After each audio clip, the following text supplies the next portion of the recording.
একটু ক্যালকুলেট তাতে ভিতরে আপনি যে ব্রাশটা ইউজ করেন, সেই আপনি যে ব্রাশ ইউজ করেন সেই ব্রাশটা হচ্ছে অনেক সফট, হ্যাঁ, যার কারণে হচ্ছে আপনার এই যে ক্যালকুলেট হয়।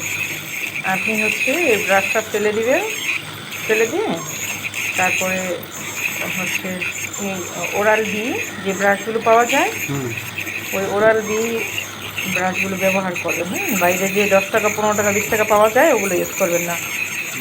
আর আপনার যে দাঁতের কন্ডিশন তাতে দেখা যায় যে আপনি পেস্ট ব্যবহার করবেন হচ্ছে ফ্লোরাইড যুক্ত, যেটা ঠিক আছে, দাঁতগুলো প্রোটেক্টিভ রাখে, দাঁতের জন্য ভালো।